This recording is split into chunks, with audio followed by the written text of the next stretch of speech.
On Saturday night, Liberty improved to 3-0 on the season as they pull away in the second half over Old Dominion. Final score 45-17.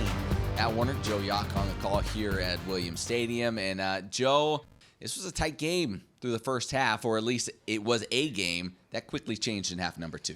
Yeah, I think Liberty really wanted to step it up, and they stepped it up on the defensive side of football. Their front seven really came in strong, and they used a lot of different blitz packages that put a lot of pressure. The defense in collapsed the pocket real well. So it was the defensive tone that set it in the second half that made the biggest difference. When you break it down, this game was about two things. Malik Willis and that defensive line. Let's start with Malik Willis because he had himself a ball game here tonight. Started quickly, as he tends to do. Willis through the air, connecting with C.J. Daniels for the first touchdown of the ball game. He would throw for 4 on the night.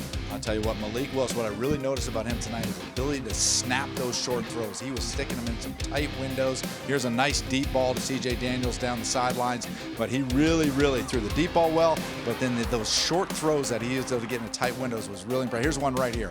This ball was on a rope right along the sidelines. Really nice job tonight throwing and running the football by Malik Willis. 2 touchdown catches for Daniels, 2 for Shaw. Willis also ran in a couple of scores, 6 total TDs, and then that defensive line in the second half, they just took this game over. Yeah, they rushed hard up the middle. Like you said, they started slanting their front, and then they started bringing a lot of different blitzes in, and then those defense ends, Trayshawn Clark and Darrell Johnson. Charles got into the action. Ralph Rusens was in the action, so that defense just took over in the second half. For a second week in a row, the Flames rack up 5 sacks. They hold Old Dominion to 201 total yards in this ball game. A dominating effort from a defense that's starting to show itself to be maybe one of the better defenses in the country. Yeah, they've got more speed. They're more speed and they're stronger up front, so they're able to get more pressure on the quarterback, but at the same time, they're able to cover in the secondary for longer periods of time. So there's going to be some big-time tests down the road. And you start looking at these stats right here, holding them to 134 yards passing, 201 total yards.